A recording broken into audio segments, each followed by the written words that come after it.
সবাইকে নমস্কার। আমাদের কথা বলা আসছে না, আমি তো একটু খুব গান গাই, কিন্তু এই প্রোগ্রাম জন্যে যারা এখানে এলেন তাদের সবাইকে ধন্যবাদ।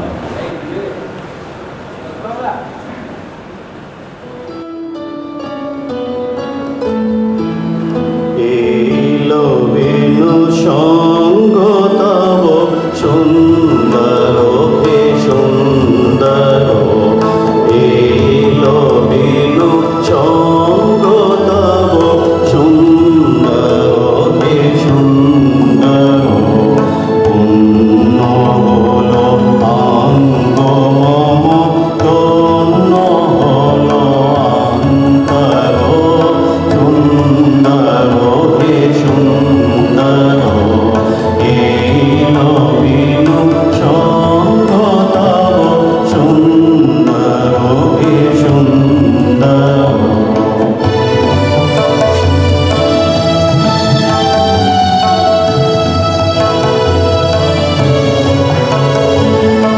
আলোকে মোর চোখ দুটি মুক্ত হয়ে ফুটলো ফুটি, আলোকে মোর চোখ দুটি মুক্ত হয়ে ফুটলো ফুটি, গগনে পাবন হলো সৌরভেতে অন্তর, সুন্দর হে সুন্দর, এলো বিনু সঙ্গ তব সুন্দর হে সুন্দর।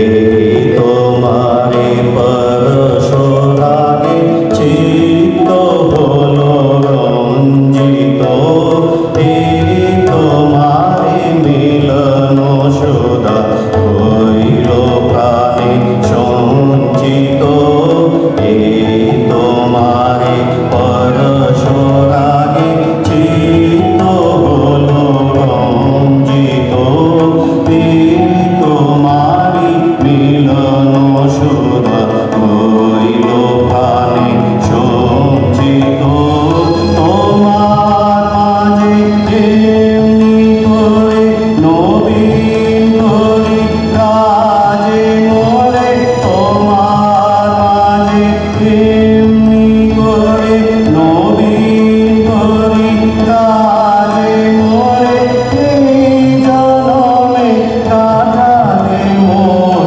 জন্ম জনমান্তর, সুন্দর হে সুন্দর, এলো বিনু সঙ্গ তব সুন্দর হে সুন্দর, পুণ্য হল অঙ্গ মম তন্ন হল অন্তর, সুন্দর হে সুন্দর, এলো বিনু সঙ্গ তব সুন্দর হে সুন্দর।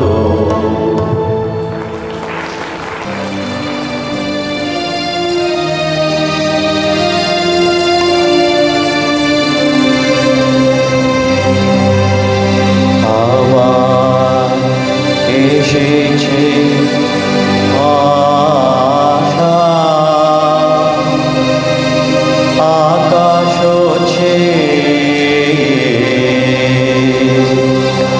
আবার এসেছে আশা, আকাশ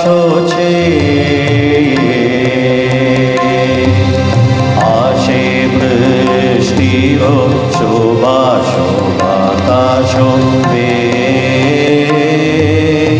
আবার এসেছে আশা, আকাশ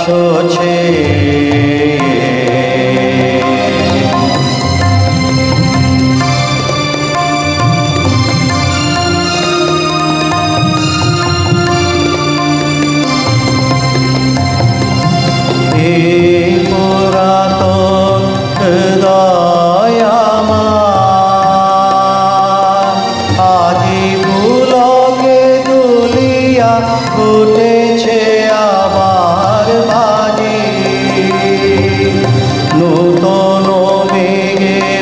কনিমার পানে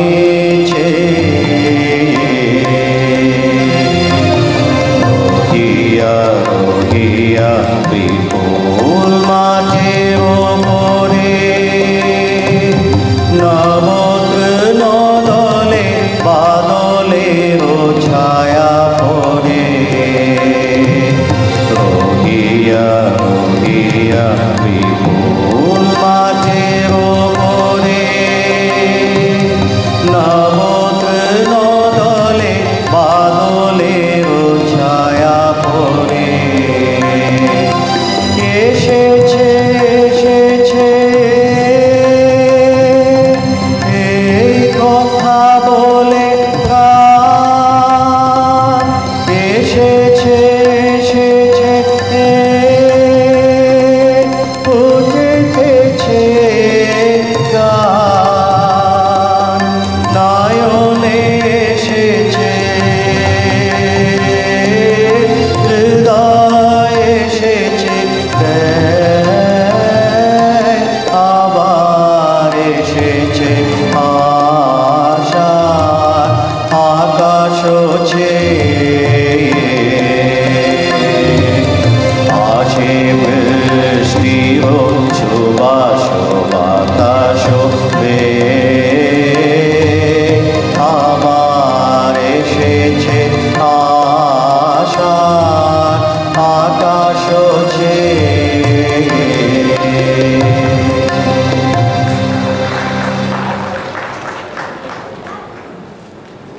জন্মদিনের আয়োজিত রবীন্দ্র স্মরণ সন্ধ্যার অনুষ্ঠানে উপস্থিত দুর্গাপুর স্টিল প্ল্যান্টের ইডি ফিন্যান্স শ্রীযুক্ত প্রসাদ, উপস্থিত দুর্গাপুরের শিল্প সাহিত্য সংস্কৃতি প্রেমী এবং রবীন্দ্র প্রেমী সুধীমণ্ডলী। যদি বলি এই মুহূর্তে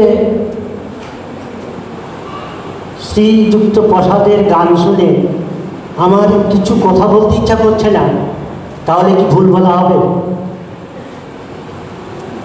উনি বললেন যে আমি কথা বলবো না, কিন্তু মানুষের কথা থেকে মানুষের গানের মধ্য দিয়ে মানুষের অন্তরে প্রবেশ করা যায়। আমি, যারা আমাকে জানেন যে আমি তো বিভিন্ন অনুষ্ঠান করে বেড়াই, একজন বাংলা ভাষার সাধক হিসাবে, একজন মানুষ করার সামান্য কারিগর হিসাবে আমি আজকের এই সন্ধ্যায় আমি মনে করি আমার পরম প্রাপ্তি ঘটল। আমি অনুরোধ করব শ্রীযুক্ত প্রসাদকে, আপনি আরও অনেক অনেক রবীন্দ্র সঙ্গীত গেয়ে আমাদের সমৃদ্ধ করুন। রবীন্দ্রনাথ বিশ্বের কবি। রবীন্দ্রনাথ শুধু কবি নন, তিনি গল্পকার, তিনি প্রবন্ধিক, তিনি উপন্যাসিক, তিনি সঙ্গীত রচয়িতা। তিনি শুধু ভারতের কবি নন, তিনি একটা আন্তর্জাতিক খ্যাতিসম্পন্ন কবি। রবীন্দ্রনাথের সাহিত্য, রবীন্দ্রনাথের সঙ্গীত আমরা কদম চর্চা করি, সত্যি এটা ঠিক নয়। কিন্তু এখানে যে আমরা পেলাম যে একজন অবাঙালি যে রবীন্দ্রসঙ্গীত গাইলেন, দুর্গাপুরের বাঙালিরা তারা একটু লজ্জা পায়, তারা রবীন্দ্রসঙ্গীত চর্চা করুক। আমি এই কয়েকটি কথা বলে আজ এই নয়। নমস্কার।